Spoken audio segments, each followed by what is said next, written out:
The hour of 6 o'clock is upon us. Therefore, we are going to begin our regularly scheduled City Council meeting for November 3rd, 2025.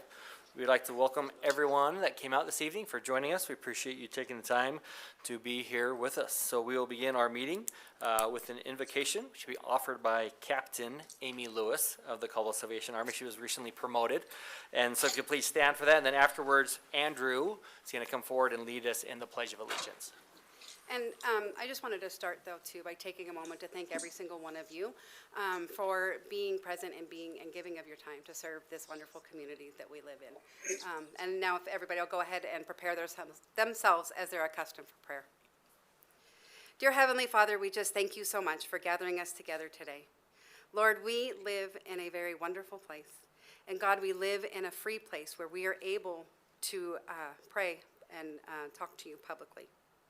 Lord, I thank you for everyone in this room because each person has invested their time and their mind and their hearts to our community. Lord, if you will continue to provide protection for us and continue to bless us in the days ahead, which at times can seem uncertain. But Lord, I know through you and through the members of our community and the decisions and things that are done in this room, Lord, we will make it through. God, I know that you have blessed each and every one of us. At times it can be a struggle to see, but Lord, I know your protection is upon every person here. Lord, I thank you too for all of those that we have in our fire department and our police departments that serve our community. God, all of those who step up and stand in the gap for their neighbor. Lord, I know that your presence is here, and God, we just thank you so much for all that you do, and we love you and we praise you in Jesus' name. Amen. Amen. Thank you. Then we'll ask Andrew if he wants to come forward and lead us in the pledge. I pledge allegiance to the flag of the United States of America and to the republic for which it stands, one nation, under God, indivisible, with liberty and justice for all. Thank you again, Captain Amy, and thank you, Andrew, as well, for leading us in the pledge. Madam Clerk, if you would please call the roll. Councillor Doty? Here. Councillor Static? Here. Councillor Register? Here. Councillor Williams? Here. Councillor Allgood? Here. Councillor Dittenberg? Here. Good. All council members are present and accounted for. Are there any conflict of interest declarations from any members of the council regarding any items on the agenda this evening? Okay. So we do have a special presentation, a very special presentation. As you can see, we have some amazingly dressed young ladies in the back that are here for this. So this is for proclamation declaring November as Nutcracker November in recognition of Ballet Idaho's The Nutcracker in a Nutshell, which is an amazing production. Do you mind, Kim, before I do read this proclamation, to just give us a quick synopsis of what The Nutcracker in a Nutshell is all about? Well, Caldwell Fine Arts has been presenting the arts in Caldwell for over 63 years. For 35 of those years, we have presented a Nutcracker. Many people, especially many children in Caldwell, it's their first opportunity to see ballet, maybe their last opportunity. But I run into people all the time that say the first show I ever went to was the Nutcracker in Jewett Auditorium. During COVID, the group that we normally presented stopped touring. So we went to Ballet Idaho in Boise, who is one of Northwest US's premier ballet companies, and we said, hey, would you guys like to come to Caldwell? And they said, absolutely, we've been wanting to. So we worked out a relationship. They came and they built a custom set for Jewett Auditorium. They have special costumes. They have, they even built a false floor for Jewett Auditorium to make the stage big enough for them to perform on. And so this is the third year we've had them. People absolutely love them. We do 4 performances. 70% of the people that come to these performances are from outside of Caldwell. And we encourage them to go downtown. Destination Caldwell is one of our sponsors, and we work together on getting those people to go downtown, spend money, go see the lights, and come back. And every year we receive a lot of responses on the surveys that we send out that it was the first time they'd been to town, and that it was wonderful, and they will be back. And so we just wanted to share our love of the Nutcracker, and for Caldwell Fine Arts, this is our biggest show of the year. Without this show, I don't know that we'd be in existence. It really is. It's really a big deal for us, and we're so proud of it and so happy to have formed this relationship with Ballet Idaho. Yeah, we're so excited. Do you mind coming forward and just introducing yourself really quick, and then just maybe tell us how long you've been participating in ballet?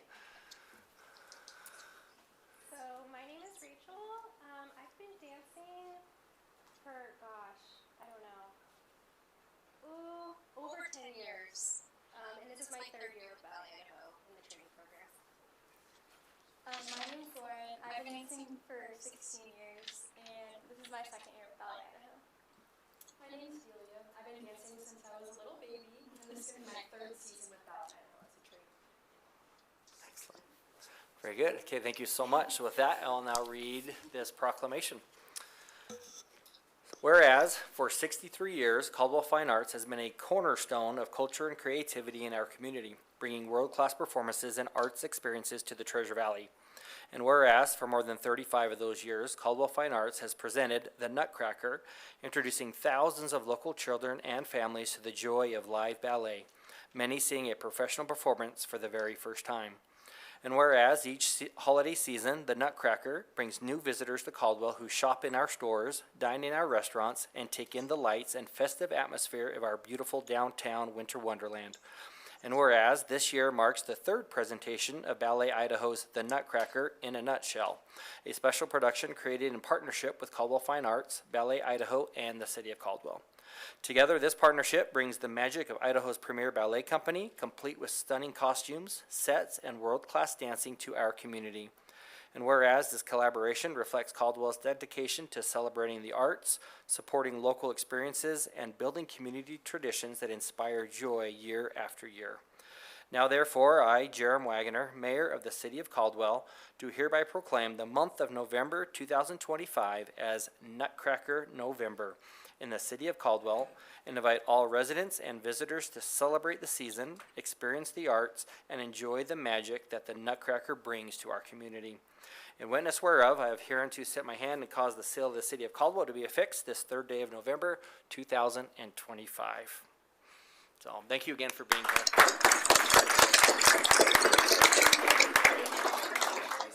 Just come up here, maybe stand right in front of the City Council, and we'll take a couple pictures. And I also didn't mention, it is the Nutcracker in a nutshell, so it's the best of the Nutcracker. It's a little shorter than the full length. Perfect for children and husbands.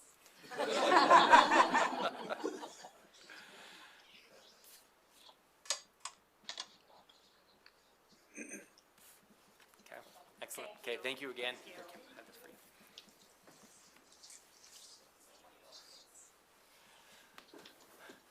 So a huge thank you to the wonderful ballet dancers for being here and their incredible costumes, and for Kim and everything that Caldwell Fine Arts is to our community. I have remember the Caldwell Fine Arts from when I was a little kid, and the director at that time was my piano teacher, Mrs. Sylvia Hunt, for those of you that may remember Sylvia, that led Caldwell Fine Arts for many, many years. So yes, thank you again for being here. That's very exciting. If you have not been, you need to get on your calendar and get down there and see it if they have not sold out yet. So you might want to check on tickets as soon as possible. That will move us into audience participation. We do have a few people signed up for that. So again, this is for citizens addressing items of concern, providing comments about items that are not listed on tonight's meeting agenda. So we do ask you that you keep your comments to 3 minutes or less. And we will begin with Mr. Lee Jinke. So Lee, if you could just come forward, and then you will have up to 3 minutes for your comments. Hey guys, I saw he's happy November now, so I think we're all looking forward to Tuesday being over. So anyway, so I want to talk about urban renewal and what's on the agenda today. I'd urge you guys to send it back to the Urban Renewal Agency. It's not that I'm opposed to it. So that is on the agenda this Okay. evening, so if you could just refrain from, I guess, That's discussing what I- okay. specific on I- that, but just in general. You could discuss the I area in general, guess what I would say is I'd encourage us to think bigger about what's in that project and what we're spending that money on. You know, we need to be, you know, we're basically taking out a payday loan to buy groceries instead of making an investment and using that money on projects that are transformative and catalytic. And that's, again, just want us to think bigger about it. You know, streetlights, absolutely need them. Sidewalks, absolutely need them. But when it comes to, you know, what we've got in here, let's think about something a little bigger. So anyway, thanks, guys. Excellent. Yeah, thank you so much. Appreciate that, Lee. Dale King, if you please come forward, and then you'll have 3 minutes as well for your comments. Dale King, 4406 Marine Heights Way. I just wanted to take a moment and congratulate you guys because your staff that you have from the building department and planning department, from our company's standpoint, they're absolutely wonderful to work with. We've had great comments back and forth anytime we come in to plan for projects and try to move stuff forward. We work all over the Pac Northwest, and I have to tell you, everyone within our organization and company has nothing but high praise for the staff within those particular departments, all the way from site supers out on site when people come out to inspect, all the way to planning. We've just had a wonderful time putting projects together, and we don't say it enough when we see excellent work being done.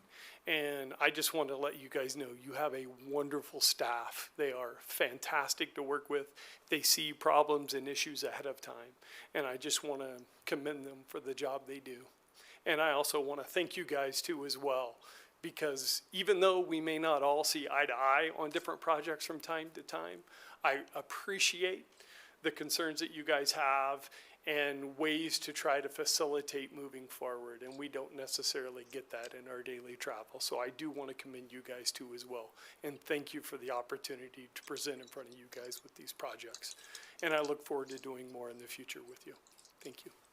Thank you so much. We appreciate you taking the time to come down and show a little gratitude and how wonderful the staff is doing. So that's very much appreciated. And then Dave Moore.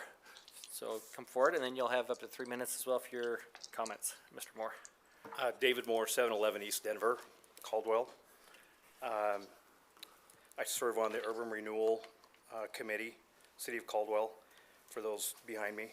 I have comments about the URA proposal. The report, I have some brief questions, but nothing that is going to require an answer here tonight, just more comment. Do you want me to hold that until later? So we are not going to be taking any testimony tonight on that Yeah. matter. It'll come back in first part of December. So you're more than welcome, again, not specifics of maybe the project itself, but again, kind of like with Mr. Jinky, just maybe general comments of the area Yeah. could be appropriate, so. As a committee person, I was presented this report, which is about 160 pages front and back. And that was given to us about 24 hours before our meeting, along with this report here. This is the financial feasibility report as well, and it's front and back, I think 10, 15 pages. So I don't have any issues with the report itself or the content or the way it was done, anything like that. What I have issues with is we're giving this much information, less than 24 hours to make a decision whether to bring it to council. I work full-time. Christina, she printed this off for me. I think if you took this and had it, if you didn't have a printer at home or at work, it's a $10, $15, $20 document to have it printed in color, as this one is. I just don't know how we're supposed to make a decision on something this size that's going to go for 20 years, that's going to have, I don't know, the initial budget was 51 million, 50-some million, which I have questions on that, how we're going to make that happen, and I think that there needs to be more discussion before this is brought to council. I know 4 of you were at that meeting and saw me vote no towards bringing this forward tonight. I have questions specifically on these areas here. I have them right here somewhere. Where were they? Sorry. Section 402.2, relocation of persons, business concerns, and other displacements. I've got questions on Section 403, property management. I've got questions on Section 504.3, financial liability. Questions on 504.4, impact on taxing districts and other levy rates that are surrounding this. I've got questions on Section 601, maintenance and improvements, which I have questions on that, whether what's going to be done, how it's going to be used.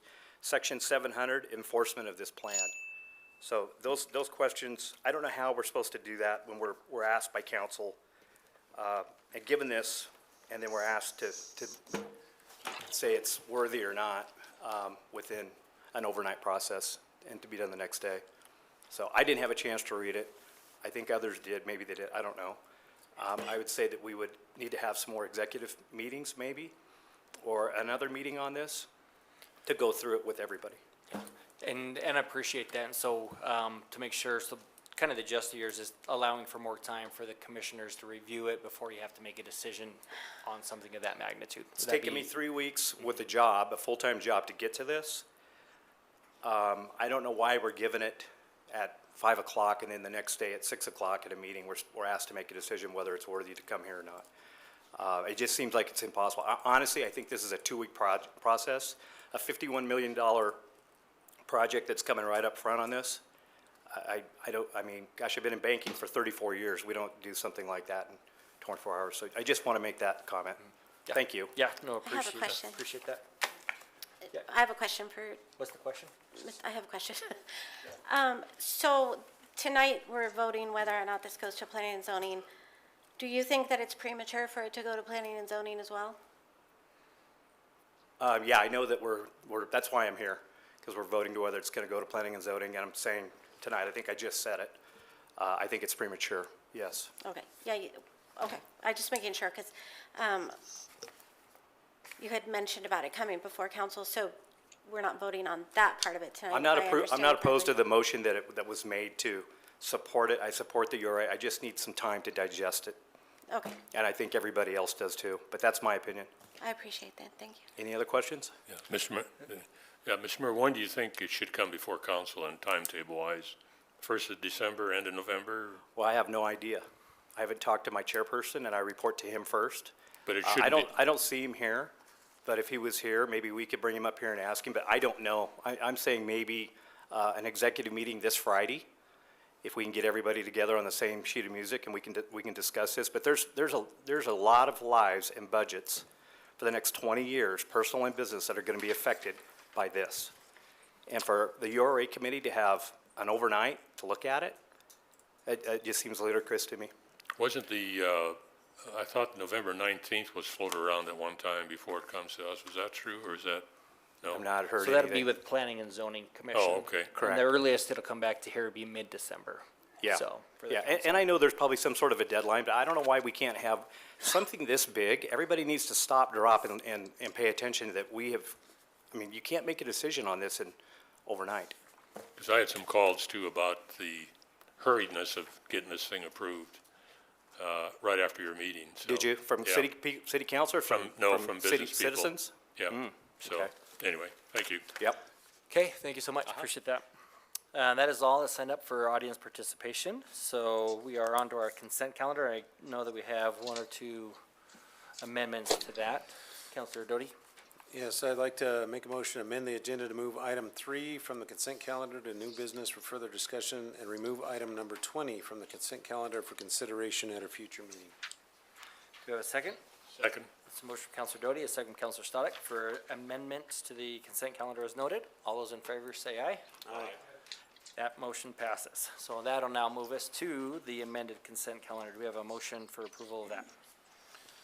Mr. Mayor? Yes, Make a Councilor motion that we approve the consent calendar as amended. Second. So it's a motion from Councilor Doty and a second from Councilor Stoddard for approval of the consent calendar as amended. Any discussion on that motion? So with that, voting is open at this time.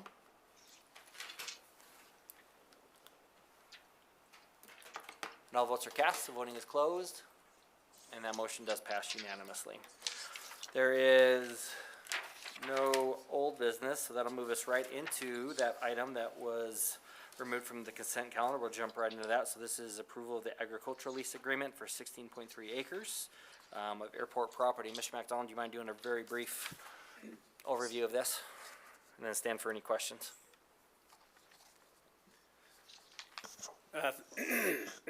Good evening. Thank you, Mr. Mayor and Council.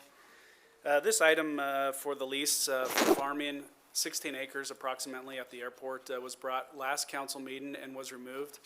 And I know there were questions about it, and I apologize. It was my intention to get back with the airport, with Lisa at the airport, and have the item reworded, and I did not get around to doing that. So now I'm here explaining it to you, and I'm happy to do that.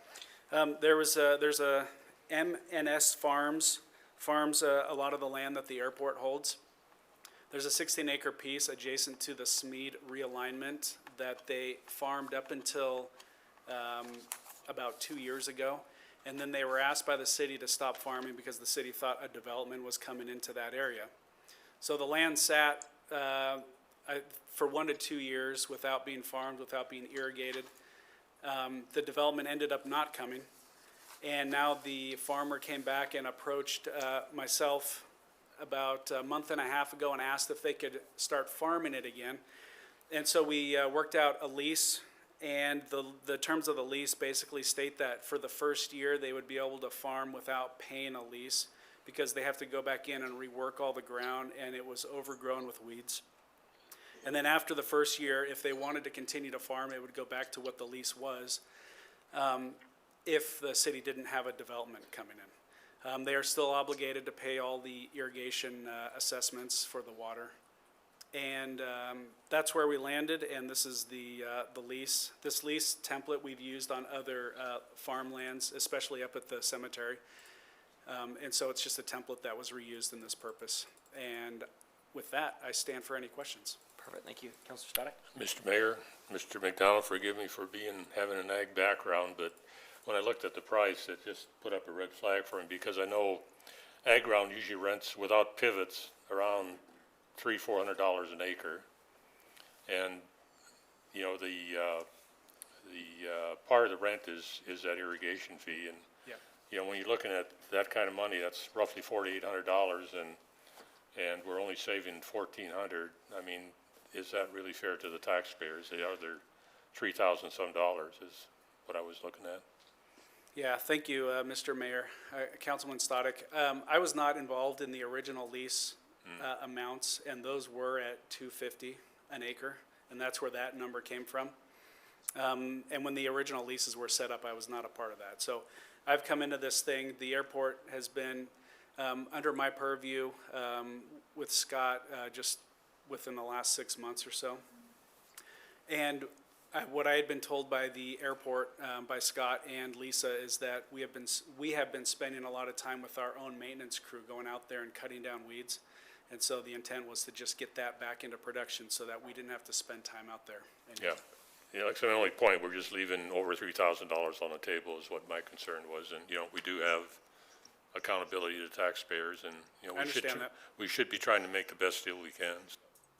Well, yeah, and Mr. Mayor, Councilman Sadek, I got the feeling when I was negotiating on the phone that if we had charged anything, they were just gonna walk away and then we're just gonna have to keep maintaining it. But they came to you though, right? They approached me, yes. Okay, thank you. Okay, any other questions?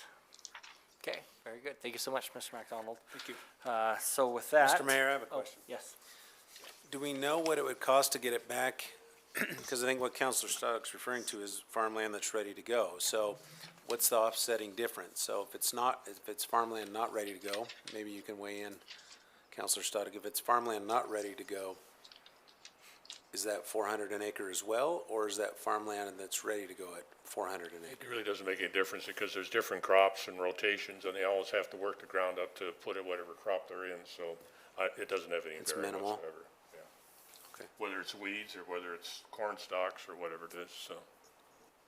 Okay, thank you. Okay, thank you very much.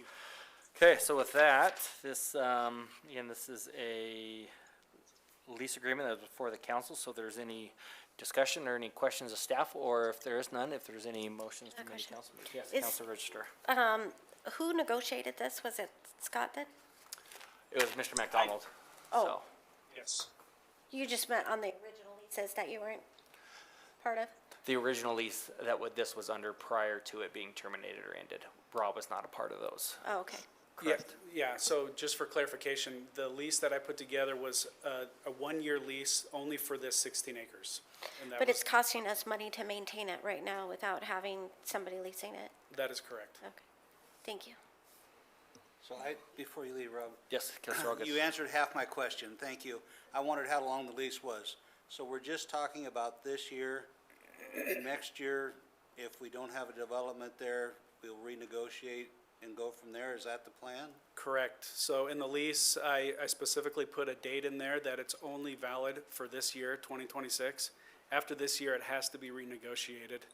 Whether we're going to develop out there or a developer, or whether they want to continue to farm, then we would renegotiate and make sure that the lease rate is appropriate. Thank you.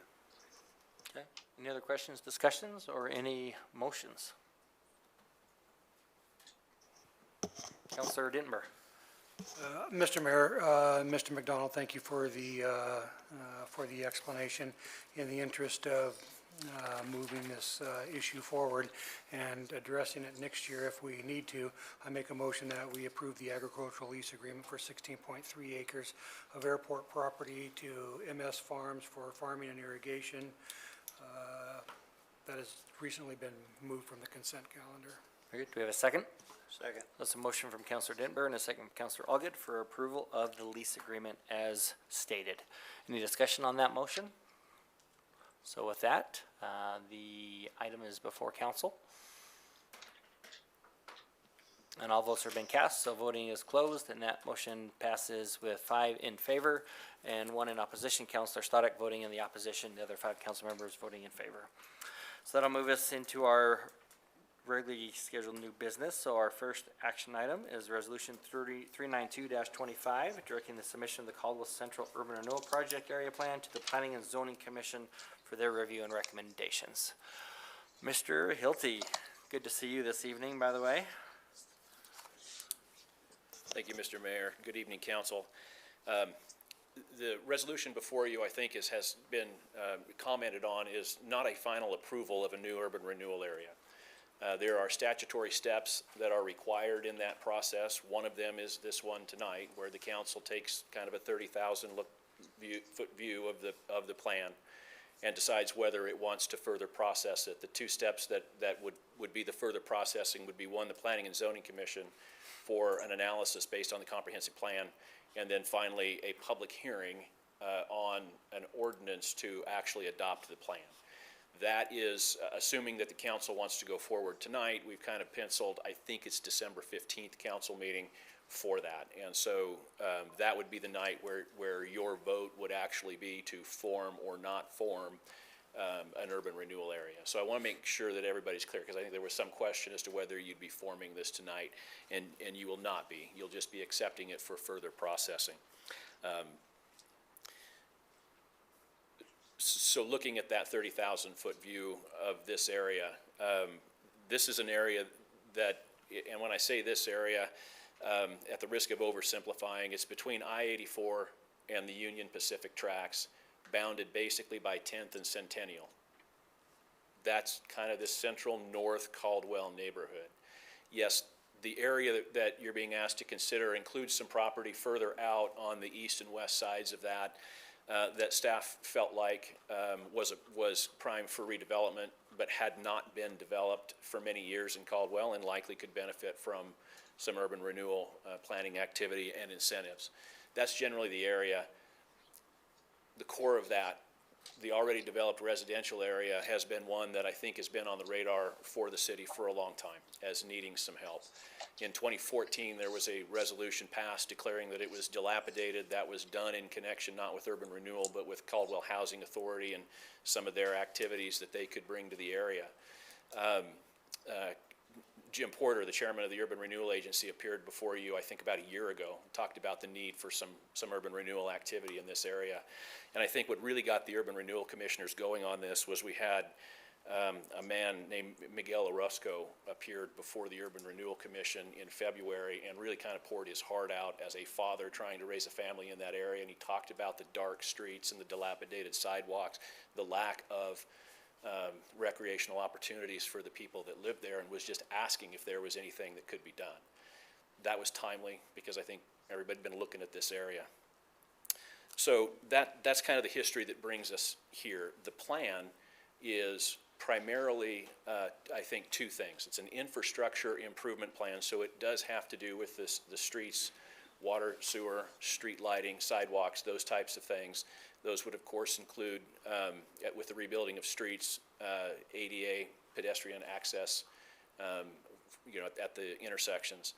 And that lighting and curb gutter sidewalk is very much needed. There's pictures in your packet that depict sort of the dilapidated condition of much of the infrastructure in the area. And that was what Mr. Orozco talked about, and I think what we've all seen and experienced up there. The other component of it is recreational. There's about 4 or 5 projects that have to do with park enhancements and new recreational areas and opportunities there, which was the other thing that he spoke to. So those 2 things are primarily the scope of the project, and then that, of course, is the area. And then the more undeveloped, I shouldn't say quite that way, there are several vacant areas outside of that certainly could benefit from urban renewal activity too, and if we could get some ground up development there, feeds into the increment which would be used to improve these sites. Mr. Mayor, that again, what we're asking the council to do is simply continue the processing of this, and I would stand for questions. Very good. Thank you so much. Appreciate that. Councillor Allgood. Yes, I just want to make sure that we're clear what we're doing tonight. So tonight, we're voting whether or not to send the plan to planning and zoning, and this is not the financial portion. This is to make sure the plan fits with the planning and zoning for that area. Am I correct? It's under the statute, yes, essentially you're correct. It's an analysis of the plan terms based on our comprehensive plan. So they will do a comprehensive plan analysis. Okay, so we're not talking dollars and cents in this particular move. We're making sure we're not planning something that does not fit within our comprehensive plan or anything else that would happen down there. Am I accurate? Yeah, that's accurate. The Planning and Zoning Commission will not pass on that, but that will be an issue before council in December. Right. Yeah. But that's not what's occurring tonight. No. And if I may follow up on that, Commissioner Moore's comments are well taken. It's a big undertaking to do something like this, and my office was involved in the body work of the plan. Mr. McDonald's department involved in a lot of the estimating costs, and of course ArchNexus involved in the overarching feasibility study. We processed it right away as soon as we had that feasibility study. I'm not saying that was great. I understand his concerns, but that's how it happened the way that it did. And I will certainly defer to your capable city attorney here, but I will tell you and everybody in the audience, this is not a quasi-judicial matter, it's a legislative matter. So whether it's you as council members, mayor, or anybody in the audience that has questions, those can be discussed between now and that hearing in December. Thank you. Councillor Denver. Mr. Mayor, Mr. Hilty, thank you. I've got some more procedural questions, and maybe it'll kind of tiptoe into something that Morgan can answer. So as we look at forwarding this to the Planning and Zoning Commission to determine whether or not it's consistent with the comprehensive plan, as I'm looking down the list here of proposed projects, is it reasonable to conclude that all of those that are street and traffic and sidewalk related issues are just things that we would do in the normal course of business as the city, that the only thing planning and zoning is probably really reviewing is the recreational areas? I'll take a stab at that and then certainly defer to Morgan. What they're called upon to do is take a look at all the terms of the plan, which would include the streetscape improvements as well as the recreation areas. And of course, utility improvements too that go within the street. And then look at the comprehensive plan for whatever comprehensive plan goals and objectives touch on those projects. So, and then I would, of course, at that point defer to the Planning and Zoning Commission to tell us what they think that those are. But I do think that it would be fair to anticipate that they would take a holistic look at the plan. Very good. Councilor Doty. A couple things. One, Mark, will the public be able to comment at the planning and zoning hearing? Typically, no. It's not a public hearing. So those comments would have to wait until the council hearing. And when is that scheduled for? The council hearing? No, if we were to approve this tonight and it goes to planning and zoning, when will they hear it? We're looking at the 12th, so I think that's next Wednesday. Mr. Mayor, is there a time between now and November 12th we could do a workshop or something in regards to this plan? We've heard two comments tonight, both wanting more time or some questions answered. Could we do a workshop that's not so formal so that everyone can ask their questions and Yeah, we can between look at now and that November either 12th? between now and the 12th, or even between the 12th and when it comes to city council, since they won't be able to give any input at planning and zoning. So we can look at both of those as options, so see what everybody's availability is. So if it were to get approved tonight, would you say that, yes, we will do a workshop between now and sometime in those dates? Yes. Okay, thank you. Councilor Stoddick? Yeah, I guess a workshop would be permissible in my opinion, but I just don't, again, I feel very uncomfortable about the process when it was given to the committee, Urban Renewal Committee, just 24 hours before they were supposed to decide, because there is a lot of money involved in this thing. And I would like to see the commission take as long as they want before they bring it to the council to make sure that everybody understands what we're getting into. So that's why I brought up the concern about the timetable on this. I just think it's too soon. Thank you. Councilor Register?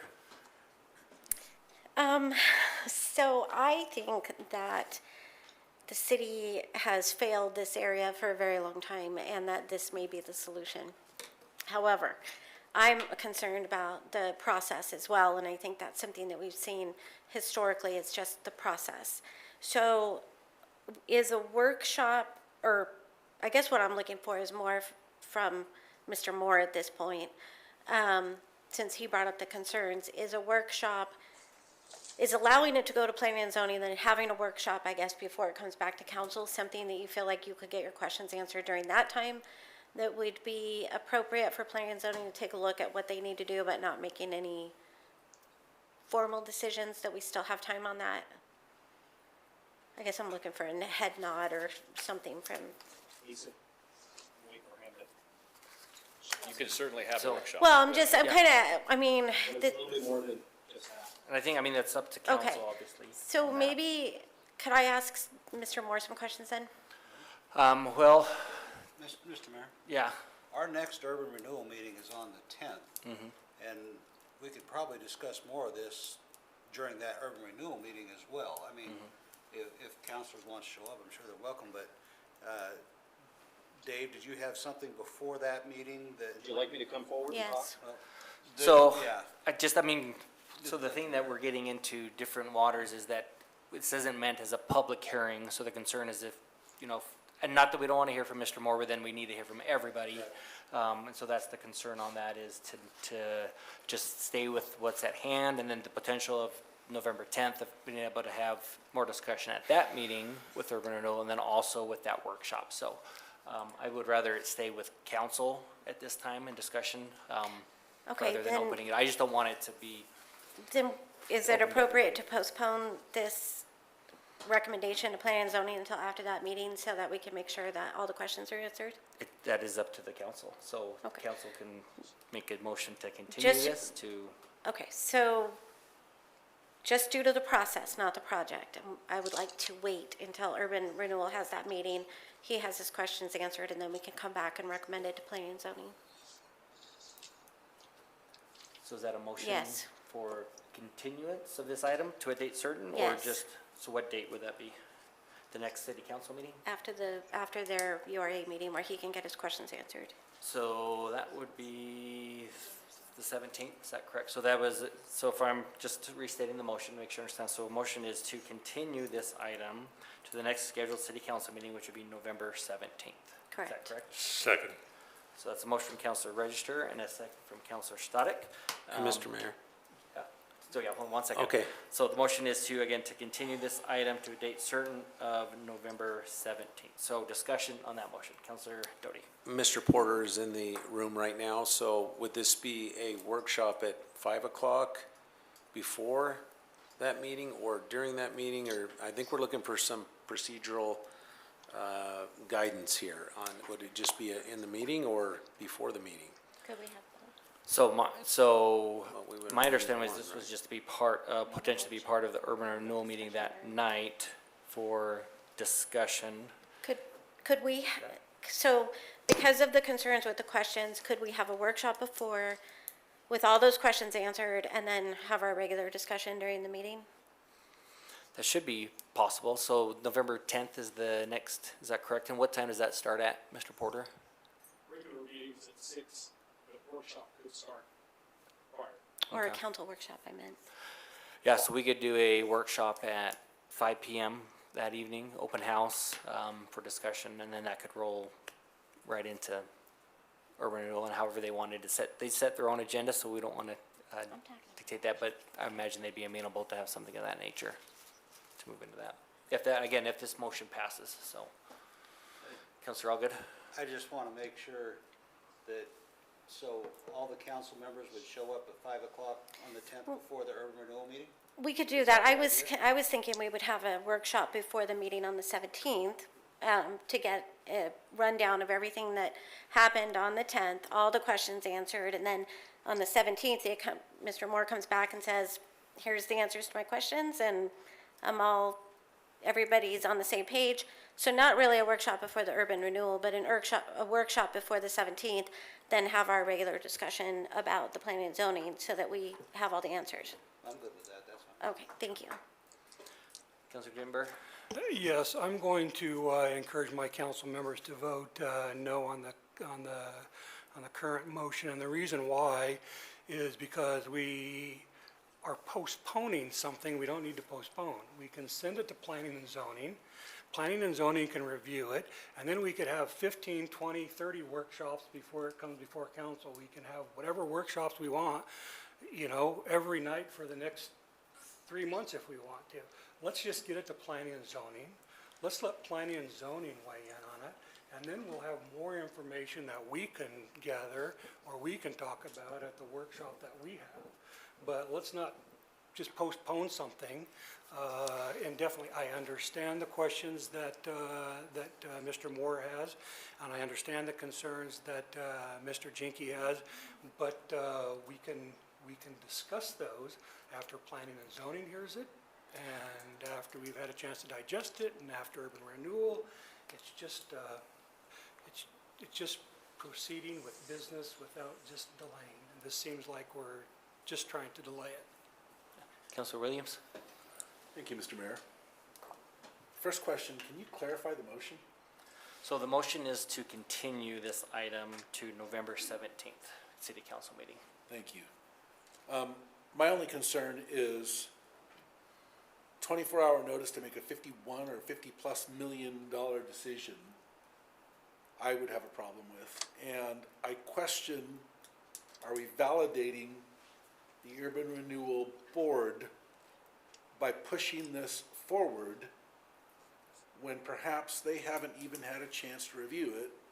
And it's no disrespect to the members of the board that are here that might have, and I don't know, I haven't asked them. And maybe they had plenty of time to thoroughly digest that entire packet.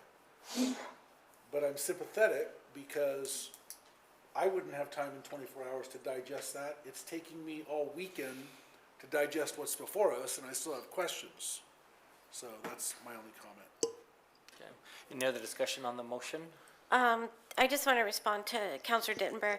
I think that some of the difficulties we've had is process. And so if just giving it 2 weeks helps alleviate some of that concern and being rushed, I don't think that 2 weeks is asking for too much.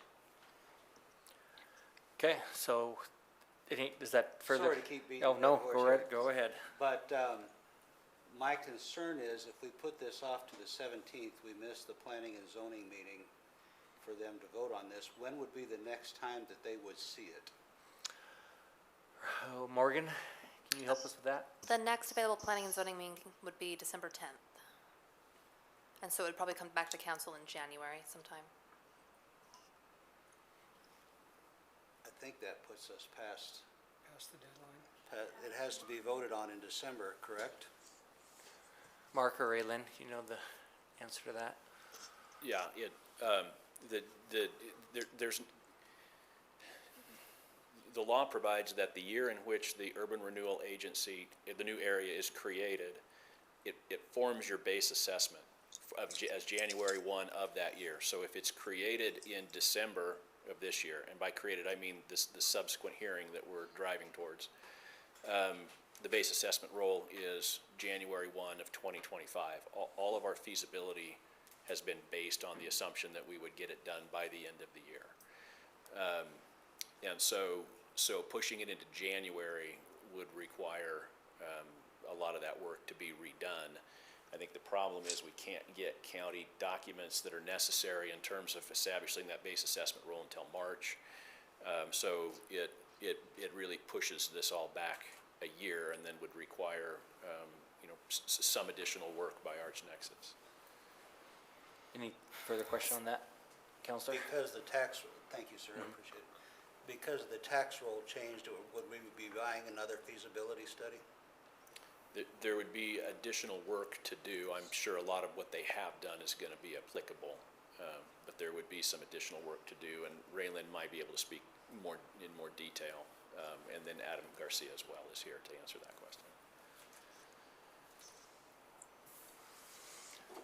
Do you want to add to that, Raylan?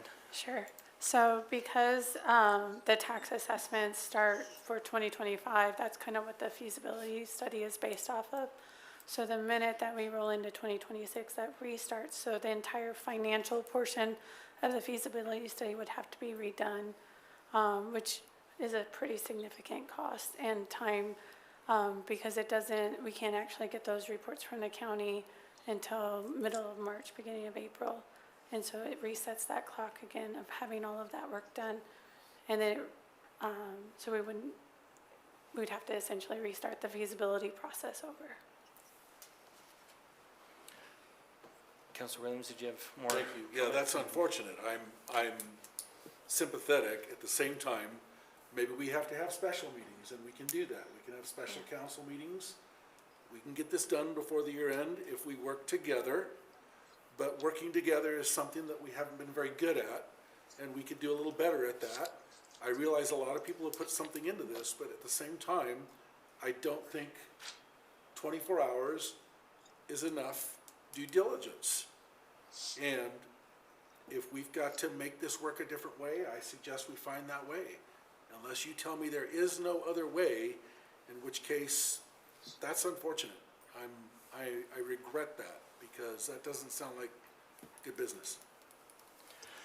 And Planning and Zoning Commission, they can have special meetings, if I'm not mistaken, looking at our city attorney, and also at Morgan, and then obviously City Council can as well. So even though December 10th is the next scheduled Planning and Zoning Commission meeting, they could have one before that date, after that date, so one could be set up for the end of this month or the first part of December, and then also creating a special City Council meeting as well. So any other discussion on the motion, Councilor Doty? I would just like to say that there is a little bit of difference, and I'm fortunate. I sit on Urban Renewal, so we certainly were in tune to what was going on, so I'm sympathetic to that as well. And that I got the packet and was able to read the packet because I'm able to do that, and I'm fortunate to be able to do that. However, if we can make it all work with special meetings, then I'm good with that as well. If people want more time for discussion and we can work out all the schedules, then that's great as well. So yeah, whatever the council wants, we will do everything we can to accommodate that and still make sure that it happens and gets done. this calendar year, so. Counselor Stoddard, any final Mr. Mayor, comments can I before you call take the a motion? question so we can vote? So I think we're all done with discussion, so that would call that. So with that, we'll just do a roll call vote with the clerk. So Mr. again, Mayor, I just want to be clear, so a yes would be to what? Continue. Let's So go the- over it again one more the time. The motion is continue this item to the next council meeting on November 17th. But we may have a workshop, or we may not, between now and November 17th. Correct. Yep, so the motion is simply for continuance to the 17th. Oh, you do? Oh, okay. So with that, as soon as it pops up, voting will be open.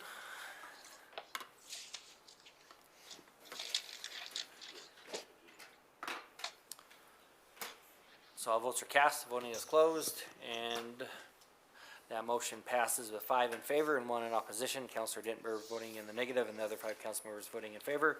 So that means that this item will not be decided tonight, and that will be moved to the next council meeting on November 17th. So that moves us into the next action item, which is just a housekeeping item for Bill 64, Ordinance 3716, annexing Greenmont subdivision Phase 1 and Solstice subdivision to Caldwell Municipal Irrigation District. Do we have a sponsor of this bill and ordinance? Mr. Mayor, Counselor Allgood. I'll sponsor bill number 64, ordinance number 3716, and move for its passage. I'll get in trouble with the clerk if I don't read it right. Okay. Thank you. All right. Anyway, I move for that to move. Very good. Do we have a motion from Counselor Allgood and a second from Counselor Doty for passage of Bill 64, Ordinance 3716. Any discussion on that motion? With that, voting is open at this time. And all votes are cast, voting is closed, and that motion passes unanimously. And that'll move us to finance report. Mr. Mayor, Counselor Stoddard. the Finance Committee has received current accounts payable in amount of $4,349,776 for the period ending October 28th, 2025, and net payroll of $807,698.17 for pay period ending October 18th, 2025. I move the accounts payable in amount of $4,349,700.76, represented by check numbers 189196 through 189558, and electronic payments and payroll for the amount of $807,694.17, represented by checks number 40228 through 40250, and direct deposits be accepted, payments approved, and vouchers filed in the office of the city clerk. Do we have a second? So we have a motion from Counselor Stoddard and a second from Counselor Williams for approval of the finance report. All those in favor say aye. Aye. That motion passes unanimously. That moves us into council comments, and this evening, I apologize, I should have had this ready for tonight. To there. So we are going to begin with Counselor Williams this evening. Thank you, Mr. Mayor. I was afraid of that. I want to bring something up here. I just got to it, so good timing. Travel and Leisure posted an article. I'm sure by now everybody's seen it, but I can't help but brag on our city some more.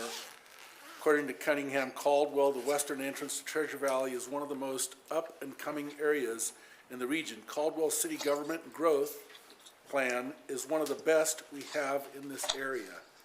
Again, congratulations.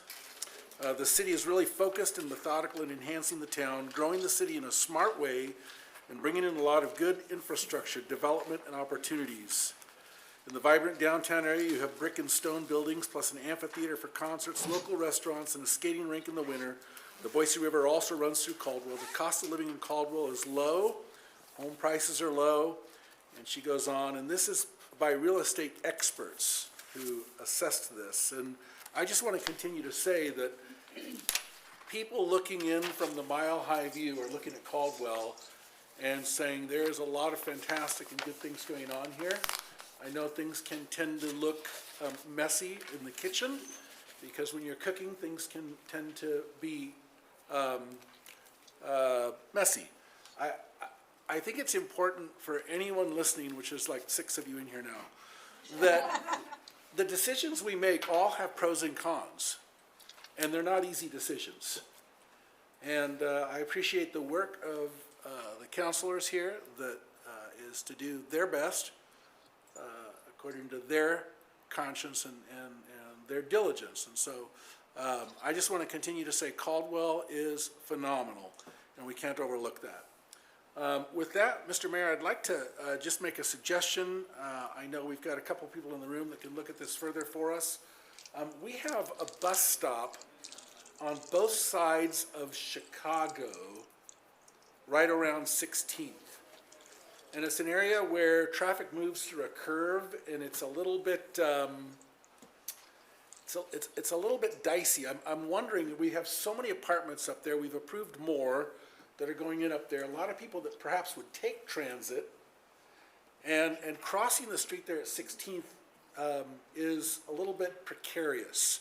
I wonder if we couldn't look at putting a crosswalk there to facilitate those bus stops. I realize crosswalks in and of themselves don't slow traffic down, but I think making the awareness could go a long way in helping to prevent something tragic. And so just a suggestion, maybe we could look at that, and if somebody could at least let me know what they think of that idea, I'd appreciate it. Yeah, no, thank you. Mr. McDonald's here, so he can make sure that goes to our traffic mitigation team. They can look at that and come up with a recommendation to bring to council. So, Councilor Allgood. Yeah, I just wanted to take a minute to talk about all the people that are running for office this election. I've been through a number of both local and the state, and they are grueling and difficult, and you gotta have thick skin because people are saying all kinds of terrible things about you. It takes, I know people kind of have a dim view of politicians, but it really takes a lot to stick your neck out and ask people to vote for you and check your name on a box. It is so much work, and I just want to tell everybody, whatever happens tomorrow, you have my deepest respect for putting your hat in the ring. And for those people who haven't voted yet, these people deserve your vote one way or the other. If you would take the time, they have worked very hard. Please check a box for somebody tomorrow if you haven't done so already. Anyway, that's all I got. Thank you. Thank you. Councilor Dittenber. Yeah, Mr. Mayor, thank you. Along the same lines, it's probably a good time to recognize a friend of our community who passed away here recently. Mrs. Jewett, Phyllis Jewett, passed away, and she was a big voter rights advocate. She was passionate about making sure the vote got out and delivering voter registration cards and absentee ballots. And so it's appropriate to mention what a great member of the community she was on the eve of the future of our city. So it's good to recognize her. I also want to echo Councilor Williams' sentiment that everywhere I go, people are talking about what a great place Caldwell is. Even some of our neighboring cities, when we have a chance to talk with them, they want to know what it is that we're doing that is so great here. And so my hat's off to all the staff that make it great. We hear compliments about you all the time, and I just want to make sure that you guys know you're much appreciated, and even though we think we kind of run the city, you guys really run the city and make it a great city. Thank you. Councilor Doty. Thank you, Mr. Mayor, and since Mr. McDonald is still here, could we get an update on the $50,000 that I suggested that the council approve for the lights on the north side? Can we get an update on that by chance?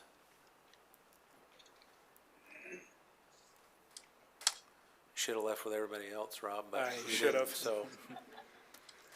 Thank you, Mr. Mayor. Councilman Doty, we have the $50,000 that was designated for this, what will be this, potentially this urban renewal area, but it's budgeted now. We have already begun replacing some of the streetlights. We've done a survey through there on Fifth Avenue in Chicago, and a lot of those lights are rated at 30 watts, which is pretty low. And Bob's been replacing them with 200-watt lights.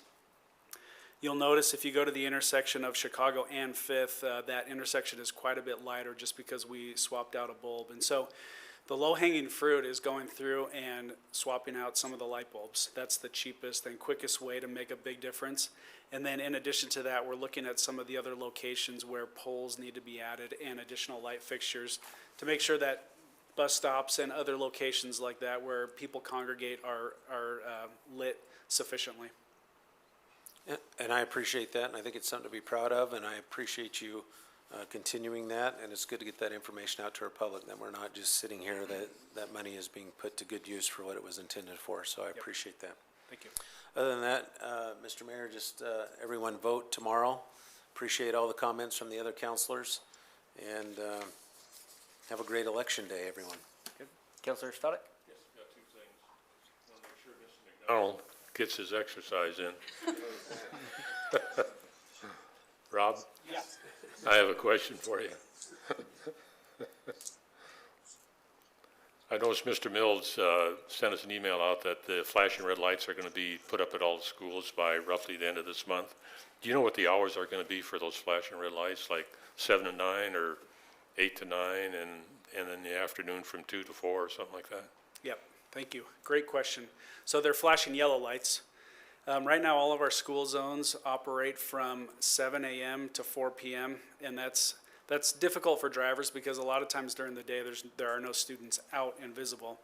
The flashers are going up at all of the school zones, and they will be programmed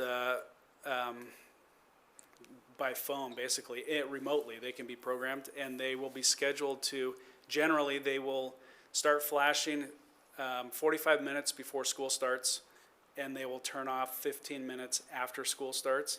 And then in the afternoon, they will turn on 15 minutes before school gets out, and they will continue to flash until 45 minutes after that school is out. And different schools have different hours, and so we're doing a little bit of research to make sure that we're lining up with the schools, but we're programming in all of the days that the schools have off, all the holidays, so that they're not flashing on those days. And I think it's gonna make a big difference in Caldwell. Absolutely. It's more consistent also with what Nampa does in some other cities, and I think it'll help a lot. You'll make a lot of taxpayers happy, I'll guarantee you. I can't tell you how many phone calls on that, so, because it impedes traffic the way we have it set up now, so. Yeah. Thank you. Yep. Second item, Mr. Mayor, just want to remind everybody that Veterans Day will be coming up November 11th, and we are going to have a little program over at the Veterans Hall starting at 11 o'clock, so appreciate if you have the time to show up. Thank you.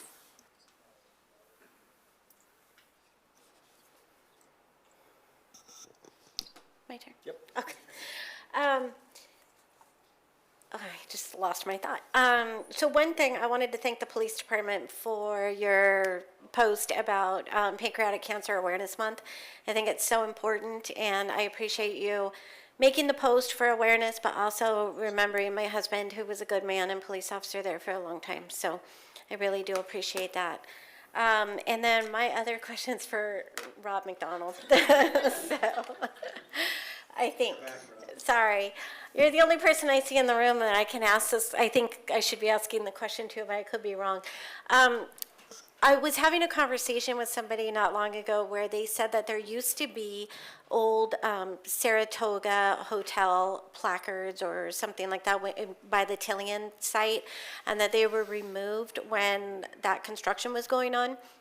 So I was wondering if we still had them, first of all, and if not, could we look into the cost of maybe just like a sort of a vintage or kind of old-time park bench that we could put out somewhere around there with a plaque that said this was once the site of the Saratoga Hotel? I don't think that would cost a lot of money, but it might be a kind of a nice little tribute and a place to rest. Yeah, thank you, Mr. Mayor, Councilor Register. I don't remember seeing those, and I've been here since 2010, and that doesn't mean they weren't there and I missed them.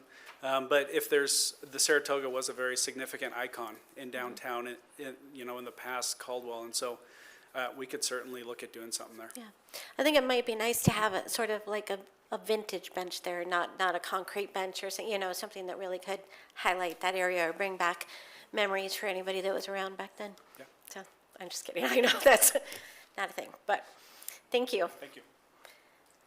There was something else, but I think I've lost it. So thank you. Yep. So I was just gonna talk a little bit about the impact area hearings that are happening at Cannon County, just make sure the council is aware of those. So the county commissioners have been actively having hearings for the last couple of weeks and will be for the next couple of weeks going on in regard to impact areas for the different cities throughout Cannon County. At the one before the last one, it appeared very positive and what was being presented in that regards for the city of Caldwell. However, after the last hearing, there was a lot of things that came up that kind of took the city staff by surprise of what the commissioners are looking at, of some potential changes that they perhaps wish for the impact area for Caldwell. So we are continuing to look into that. There's areas we feel very strongly that we need to protect and preserve in Caldwell's impact area. We plan our sewer studies, our water studies, so that's the size of pipe for the sewer, things of that nature is very dependent on what is going to happen in the impact areas. And if a county comes in and takes away significant areas of those, much of that sewer pipe is already in the ground, and very expensive, obviously, to remove it and replace it with smaller. And if you don't have the right flow and things of that nature, then it causes issues where we're going to have to go and clean those out constantly throughout the year. So we are continuing to work with them on that. No final decision has been made yet by them. If you do have any questions at all, please feel free to reach out. It's not a quasi-judicial matter, so you can talk to any staff, even multiple of you if you want to get together and talk to staff. But feel free to reach out to Robin. She'd probably be your top resource. Haley as well has been heavily involved in those, so feel free to reach out to them with any questions if you'd like greater details of what areas are being discussed by the county to be removed, and the concerns that staff has. So please feel free to reach out to them at any time on that. We'll continue to fight for that, to make sure that we are protecting those areas. But it is, again, at the end of the day, it is up to the county. Doesn't mean we can't go in and still annex those areas, but it's just for proper planning. It's good to have your impact area defined as where you plan to go and to grow. So we hope that they can see that.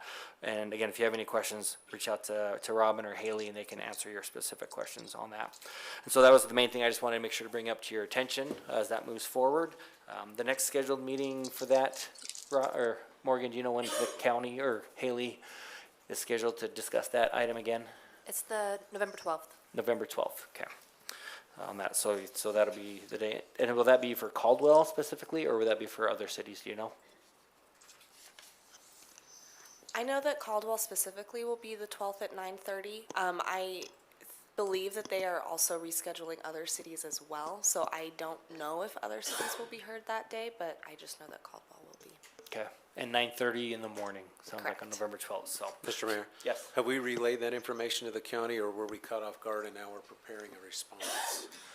So we've relayed to them our desires, so there's been multiple meetings on that. We were caught off guard on, they appeared to be in favor of it, and then they changed, from my understanding, they changed a lot of what they were questioning and asking at that hearing without staff's understanding or knowledge on it, so. Yeah, I'm following you on that, but the things you mentioned, like the sewer pipes and things of that nature, what we have in the ground, the expense it would cost to redo that at this point, has that been relayed? Are we preparing that for the 12th? That should have been, I believe it was relayed, is that correct, Haley? That in original discussions with them or In our first hearing with the county, we did relay our master plan information and how our master plans and our area of impact are so closely tied to one another.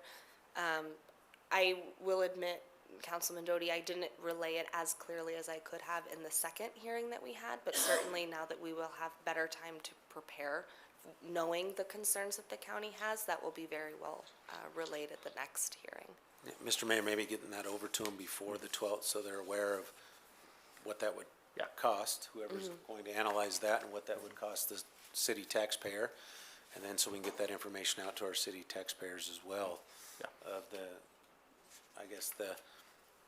if they reduce the size might be the way. I don't know if that's what they're planning on doing. It sounds that way from what you're putting out, but what the fiscal impact would be to the city taxpayer if they do that. Yep, yeah, for sure. We'll make sure the staff does get that over to them, and we'll relay that in that hearing as well for that. So again, if you do have any other specific questions, feel free to reach out to Robin or Haley. And that really is all. Again, just as was mentioned, encourage people to get out and vote. I know that many of us have been working tirelessly the last several months and excited for tomorrow, and just encourage the people to make sure their voices are heard and get out there and exercise your right to vote. So with that, there's nothing left on the agenda this evening, so we stand adjourned.